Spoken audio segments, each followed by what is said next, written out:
Hello, everyone, and welcome to this Italia Pass webinar, Ready for Rome. My name is Shelley Ruel, and I am the community manager here at Italia Pass. And today I'm joined by my colleague Sofia Bragaglia. She is our Italia Pass Italy experience specialist. And between the both of us, we have lots of years of experience living here in Italy.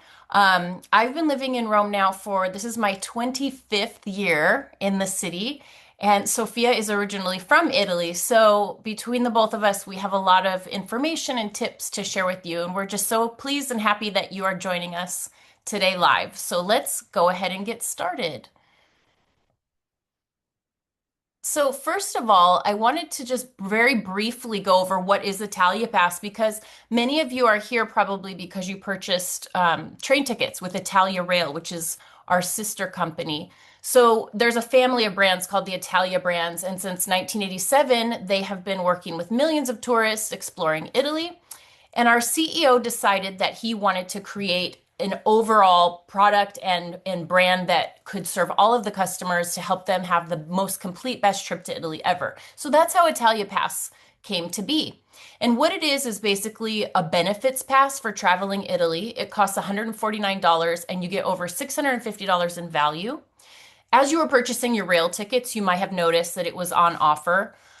So that's what Italia Pass is, but there's also a free community which I manage. So you are also more than welcome to come to the community, ask questions, get travel help, and I will be there to help you out along with your fellow travelers. So that's just to give you some context as we get started. So what are we going to cover today?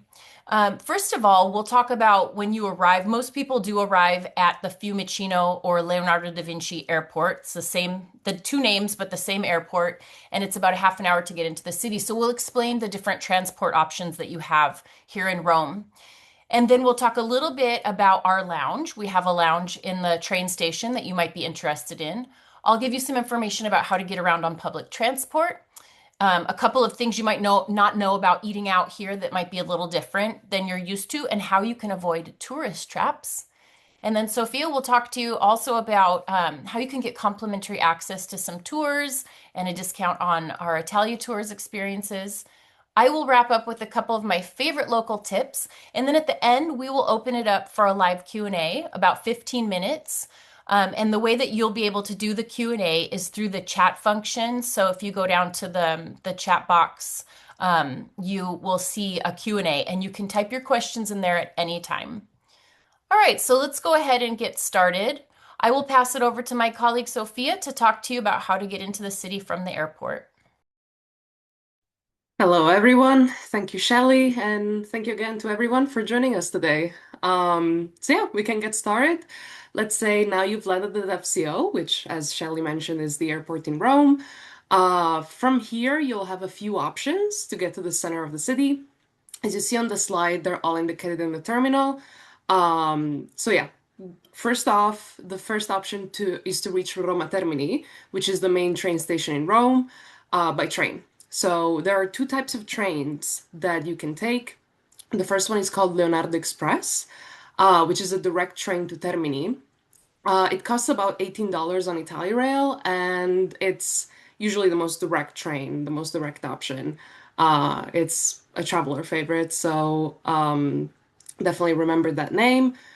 Or there's a second type of train, which is very similar, but it doesn't have a fancy name. It's just, let's say, a regular regional train, which will take you to other stations in Rome. So let's say the two stations are Trastevere and Ostiense. So depending on where you're trying to go in the city, you might prefer one or the other.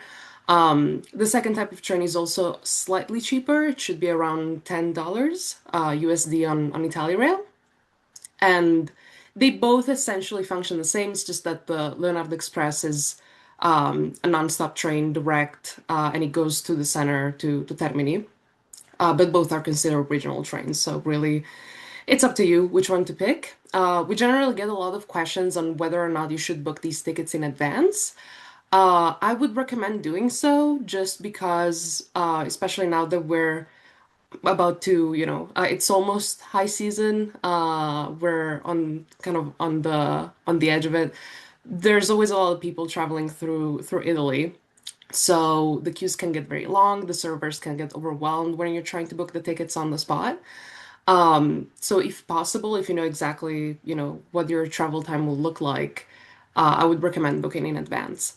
The one thing I would recommend for Leonardo Express tickets, however, is be careful with the time. Make sure to calculate it correctly, just because they are time specific, whereas the other regionals might be a bit more flexible. The Leonardo Express is a bit more specific. So I would recommend booking that at least 1 hour and a half to 2 hours after your scheduled landing time, and definitely no tickets out of Roma Termini. So if you're trying to get to another big city or even just another place, let's say you're trying to go to Florence, Naples, any other places not Rome, um, do not book any tickets out of Termini within 3 hours of your arrival. This is just, in case of delays, luggage issues, any airport, unforeseen events, you'll want to have some extra time. So that's usually my recommendation. Um, so yeah, that's it for trains. There are other options, however, to get into the city. One is taxis, as you see on the slide. There are taxis that you can take outside the terminal. They have a fixed rate of 55 euros, so they're pretty handy. Or you can take a shuttle bus, or you can book a private transfer with us. That is a service that we provide. It's a private driver service that can take you straight to your accommodation in Rome. Or again, if you're trying to get to Roma Termini, we can take you there as well. Um, Anywhere within Rome, essentially, we can take you. You can book it on the Italia Tours website, or if you have more questions about the service, or if you would like some help in booking it directly, you can reach out to an Italy experience specialist like myself, and we'll be happy to help you. Next up, we have should I rent a car? Okay, so this is a question that comes up all the time, and I would say there's no universal answer to it, but I'll try my best to give you some tips. The general rule, I would say, for deciding whether to rent a car or not is you'll need to know where you will be traveling. So if you know you're going to be exploring some remote areas of Italy, some favorites are usually the Tuscan countryside or the Amalfi Coast. Then in these cases, renting a car can be a great option because these areas do not have as much public transport as the main cities. Um, they can be harder to navigate, so having a car with you can be, a great advantage. However, if you're only going to be visiting the cities, so let's say you're going again, Rome, Florence, Naples, Venice, Milan, I would not recommend booking a car for a couple of reasons. The first one being that the best way to navigate or to travel from one city to another is the train. Um, it's the most comfortable, you don't have to worry about traffic and all of that. So it's usually just the best option. Plus, once you're in the city, there's a lot of public transport in most major places. And possibly most important of all, there's very strict car traffic rules in most cities.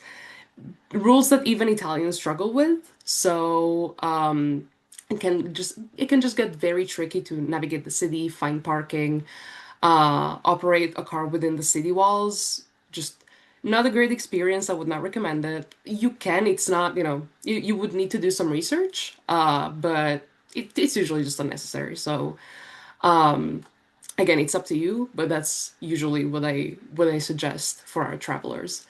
Regardless, if you do decide to rent a car, you can do so on our platform Italia Drive, and you would benefit from a $10 discount as an Italia Pass member. You can redeem it after booking by contacting us. And yeah, I think that's it actually for Italia Drive. So next up, we have the lounge, and that's another perk of being a member with us. That's our Italia Pass lounge. It's located within Roma Termini station. That's the station that I mentioned before in Rome. And yeah, it's just a great place to hang out if you have some extra time, let's say before boarding a train, or if you're waiting for your hotel check-in time. You can just come and visit us, relax. We have free Wi-Fi, espresso, refreshments. We offer free luggage storage as well. So if you have some carry-ons or larger bags that you need to stow for a few hours, you can do that. All we ask is that you let us know beforehand that you will be visiting. There are links that are sent out periodically, especially I think in your welcome email. You should have a link to book the lounge. If not, again, feel free to reach out to us. We can provide it. And yeah, once we know you'll be there, we have some lovely hosts that can welcome you and answer any questions you might have about traveling Rome, what to see, and so on and so forth. And now I'll hand it over to Shelley for some information on public transport. Okay, perfect. Thank you. So let's talk for a minute about how to get around the city on public transport. The public transport system here is called ATAC.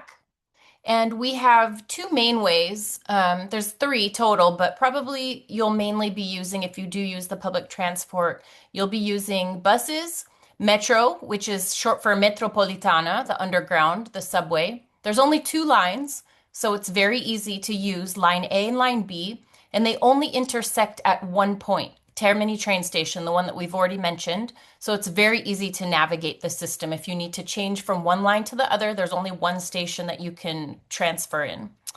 And then there's also trams.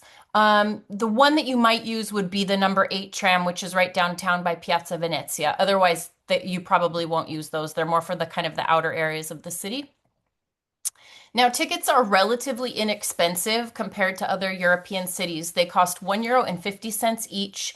And the way they work is on a time system. So you don't have to worry about crossing into different zones of the city. You don't need to worry about how many times you ride public transport on that one ticket, as long as it's within an 100-minute time span. So the time starts when you first board your first method of public transport.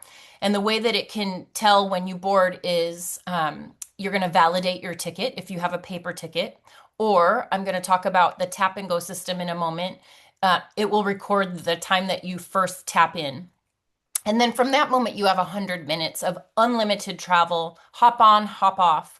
There's only one exception to that, and that is that all of that ticket includes just one ride on the subway. So that means you can ride the subway as long as you want within that 100 minutes, but once you leave the subway station, that ticket is no longer valid for another subway ride. You would have to buy another ticket. However, it's still good for as many minutes as you have left on the buses and trams. So, as I mentioned, tap and go is going to be your easiest method for getting a ticket.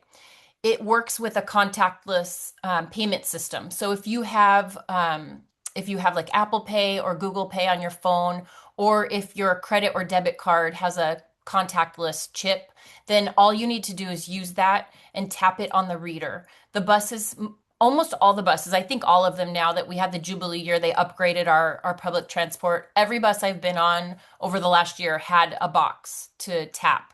And they're very visible and easy. You just tap your payment method, just like you would when you're paying for something at a store.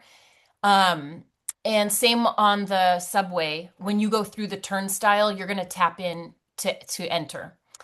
You don't tap out, you just walk out when you exit. The only thing there is that you can only use one payment method for each rider. So, for example, in New York, you can use the same card, the same payment card for multiple riders. In Rome, you can't. Each passenger needs their own payment card or payment method, because that counts as your ticket. Now, when are they going to check that that you have a ticket? On the subway, they won't check, because to get in the subway, you need to pass through the turnstile. But on the buses, the way it works is you board in the front or back doors. And if you board in the front where the driver is, you're not going to have any contact with the driver. In some other European cities, the drivers sell tickets, or you have to show your ticket to the driver. In Rome, the driver doesn't interact with passengers unless there's like some sort of emergency. They don't do anything having to do with tickets. You simply board the bus, and then you're responsible for tapping in. Once you tap in once, that's it. You don't have to do it every single time you board different transport. But inspectors can sometimes randomly come on the bus and ask to see your ticket. But that's the only place you would get checked.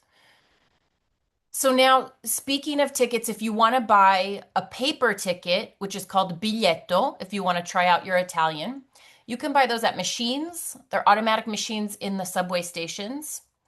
Or if you're out throughout the city, you can buy them at the tobacconists, which are called tabaqueria. You can identify those shops because they have a sign over the door with a T that's usually black and white. Or you can buy them at newsstands, and there's newsstands all throughout the city. If you do buy paper tickets, I would recommend buying two per person so you have a round trip. But like I said, Tap and Go, it's really not that necessary. I haven't used a paper ticket in years. I wanted to tell you about one bus route that is particularly helpful for visitors to the city, and that is bus 64. So bus 64 runs from the main train station that we talked about, Termini. It goes all the way across the historic center and over to the Vatican. So it's convenient for hitting a lot of the main tourist points. One thing to be aware of on that bus, it's probably not such an issue now because January, it's low season, so there's not a ton of tourists, but Rome, in any case, has tourists year round. So you always want to be very cautious. That bus tends to be a bit of a target for pickpockets. And when it comes to pickpockets, I want to reassure you that you don't need to worry in the sense that sometimes on social media, people get really like, oh, Rome, you're going to get pickpocketed. I've been here 25 years. I've never been pickpocketed once, not even in the beginning when I wasn't really street smart here. Just kind of be aware of your surroundings. Be aware of where your bag is. If you have a purse, wear it across your body. If don't put your wallet, hanging out or in a front, like in a back pocket. Just, be aware of your surroundings and you won't be a target because the pickpockets are going to go for the easy targets, the people who are distracted, the people with the things hanging out of their bags, the open bags, or in a restaurant, don't put your bag on the back of your chair. These kind of things are just common sense for any large city. But Rome is a very safe city. Petty crime can be a problem for distracted tourists, but I think that you'll find if you're aware of your surroundings, you won't run into any trouble. Next, let's talk about the fun topic of eating out and restaurants. I hope you're going to enjoy all the delicious, authentic Roman food you're going to eat here. One thing I want to mention about restaurants is something that people from the United States and like North America, like Canada, have said is that we eat a little bit later here.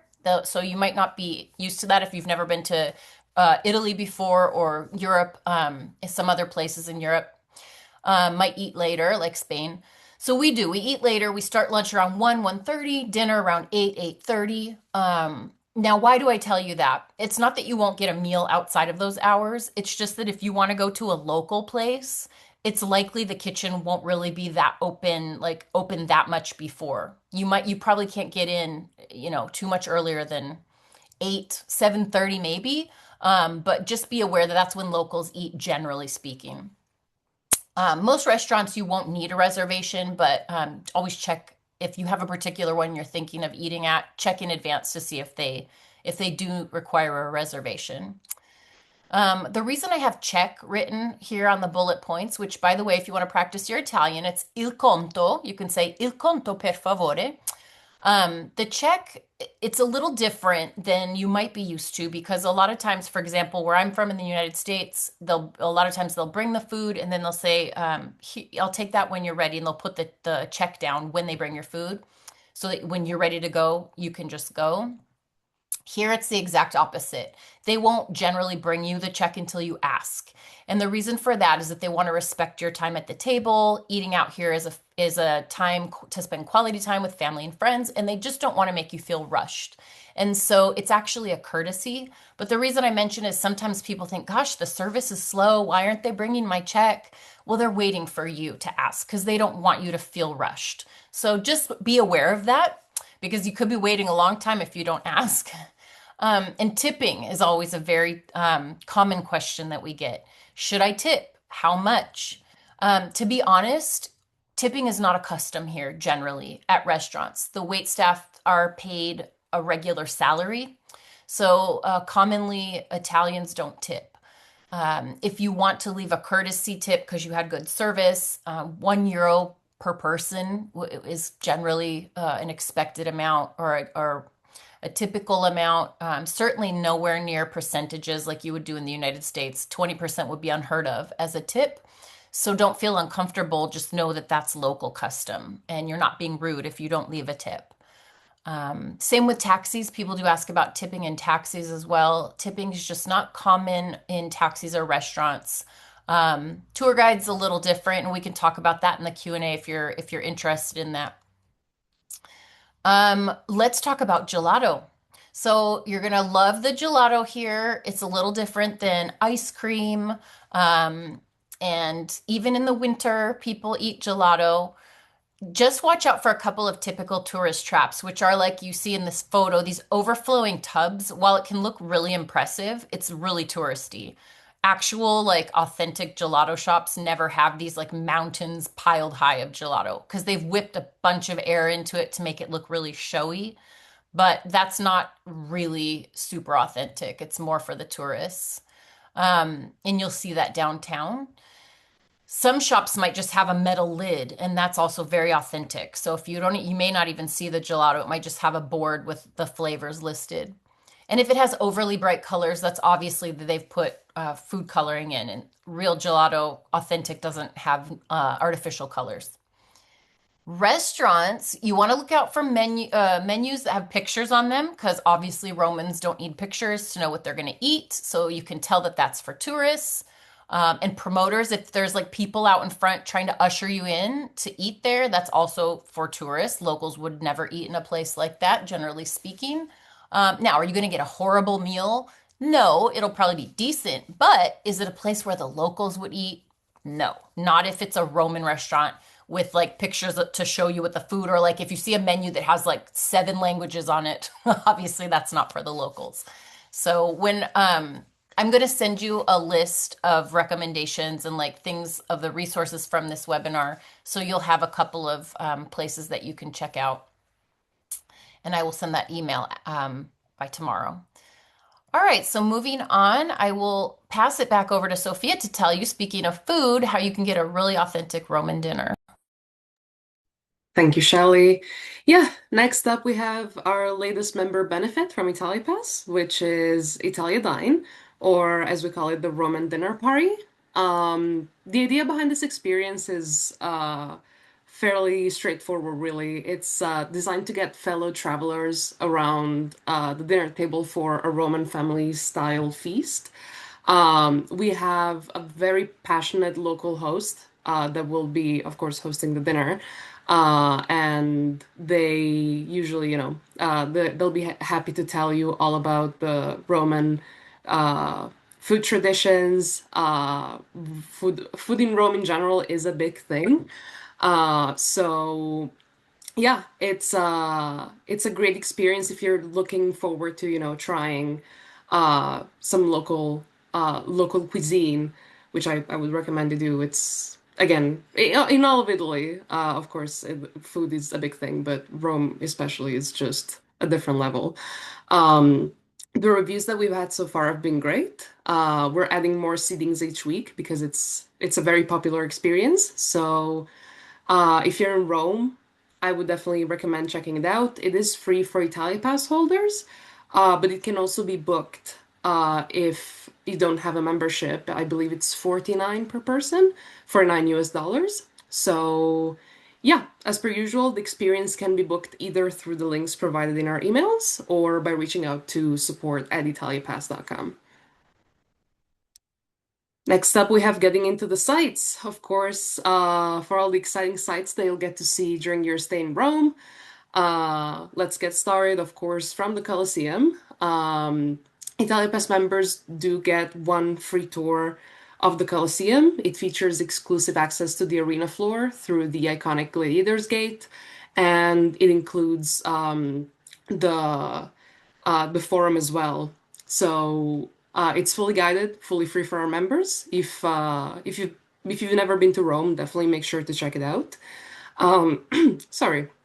If you've been to Rome before and you've already been to the Colosseum, I would still recommend taking the tour. It's the Colosseum. Every time I go to Rome, I make sure to stop by at least for a quick visit. So yeah, we of course have other tours as well. We offer guided tours of the Vatican, as well as walking tours of the rest of Rome. They usually include fairly iconic spots like Piazza Navona, the Spanish Steps, the Trevi Fountain, of course. Um, if you're interested in booking something that's a bundle of all three, so Colosseum, Vatican, and the walking tour, we do have something called the Rome Tour Pass, which includes all of the above. So if you're spending at least 2 full days in Rome, I would recommend looking into that. I usually recommend 2 days because that's about the time it will take you to visit all these places without rushing. And it's usually just the best offer that we have. It's a great deal if you want to see all of that. Regardless if you choose one of these tours or other tours that are available on our website, and again, that's italiatours.com. Know that our members get $100 off of their first tour booking and 10% off of any subsequent tours. So you can book any of these on the website. If you have any questions, as I mentioned before, as always, just feel free to send us an email. We'll be happy to answer any questions you may have. Um, what else? Yeah, there is something that we get some questions about that I would like to give you some advice about. Which is it's two things actually. One is the booking time, and the other one is the dress code. Um, I for the booking time, we often get some questions of, oh, when should I book? How much in advance should I book these tours? My answer would be as soon as you know when you will be in Rome.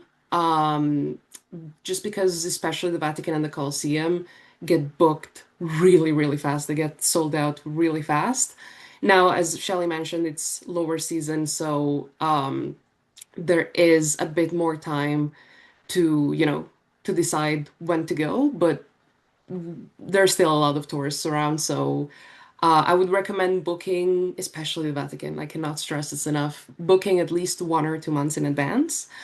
And in general, like once you know your dates, I would just recommend going for the bookings.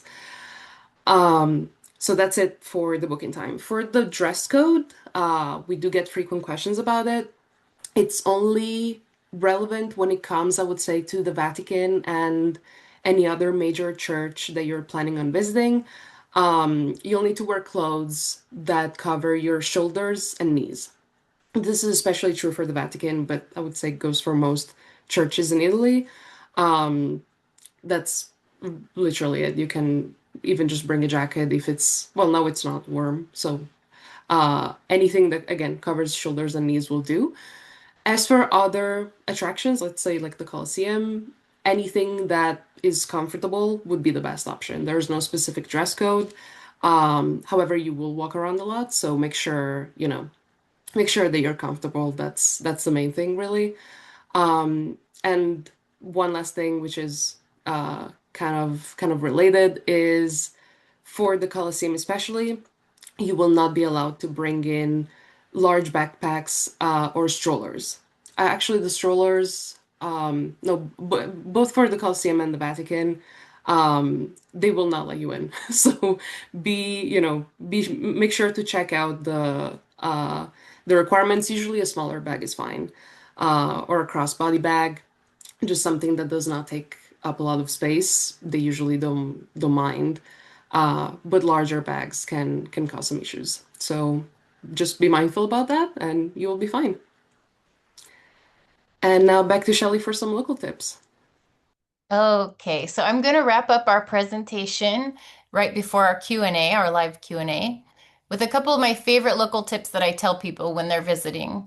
The first one, which is really crucial in the summer, but can still be really helpful even in the winter, is you can refill your water bottles for free at these fountains we have all throughout the city. They're called Nazzoni. That means big noses because of the way the spigot is shaped. And as you can see in the photo, water pours out of these fountains continuously. That's just the way they work. There's no on off. It comes from a deep underground spring. It comes out ice cold. So it's really environmentally friendly and convenient way to keep hydrated as you're walking around the city. And in my resources list that I'm going to send you the link to via email, there is a link to a smartphone app that the water utility released that will show you a map based on where you are in the city, where all these fountains are located. And so you'll even be able to see where you can get your next water bottle refill. And if you stop by our lounge, they'll have a little gift for you of a refillable water bottle. So you'll be all set. Secondly, I love to tell people to try an aperitivo. In the photo, you see the iconic Aperol Spritz on the right. An aperitivo is like a before dinner custom, a before dinner drink and snacks. It doesn't have to have a drink with alcohol. It could even just be, there's a couple of non-alcoholic beverages like Crodino. You could ask for a Crodino. That's a very Roman non-alcoholic. It's kind of like a bitter, kind of a bitter soda. It's kind of an acquired taste. You could try it, see what the local traditions are like. But in any case, you can get an aperitivo that's abundant, like you see in the photo. That's from Mecanismo, which is a bar and restaurant in Trastevere. And I'll send you, I'm not promoting them, but I like the how abundant their aperitivo is. I think it's like 13 euros for all those snacks. It's like a chef's choice. You don't order, it's not like tapas where you order them yourself. They just bring this board out. And but if you wanted to do aperitivo just on your own, anywhere you happen to be, you can even stop into a coffee bar. It's around 6:30 is kind of the pre-dinner aperitivo time, and you could just roll up to a coffee bar, ask for like a prosecco or even a Coke or a lemon soda. And at the bar, they'll give you like anywhere from like little pizza, like little circle pizzas called pizzette, or they might give you potato chips or peanuts. You'll see, it'll be a fun adventure.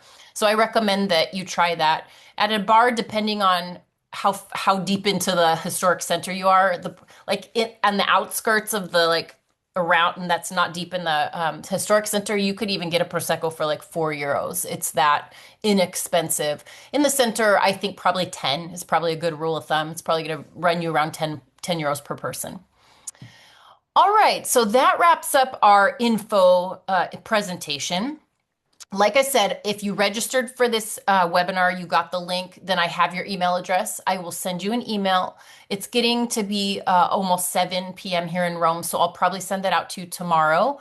But you'll have links to the resources that I talked about, a recap of the Q&A that we're going to hold just now, and you will also get a link to a recording of this webinar. It will be on our YouTube page. It's public, so if you don't want to wait for the link, you can just go to Italia Pass on YouTube and find the recording there as well.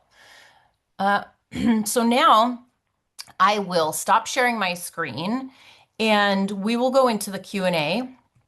So if you have a question for us, just click Q&A and type it into the box and we will answer. We'll be here for up to the next 15 minutes to answer your questions. I'll let Sophia take the first one since it's more technical about the Italia Pass lounge. Absolutely. So Brad is asking, is the Italia Pass Lounge required purchasing or versus a free version? So the lounge, access to the lounge is free for our members. You can also purchase a day pass if you want, but it is included in the Italia Pass membership, and I believe also for Rail Aid travelers, they should have free access. So yeah. Here's another one. I'll take this. Let's see. Susan is asking if we are traveling from the US to Rome, when should we purchase our train tickets for that day? More than 3 hours or not more than 3 hours?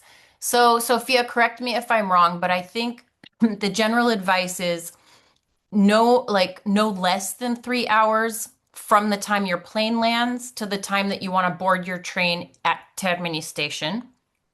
So let's say Correct. you're arriving in Rome, but you're immediately going to Florence. Then the 3 hour window applies. For from Fiumicino Airport to Rome Termini, you want to leave yourself 3 hours.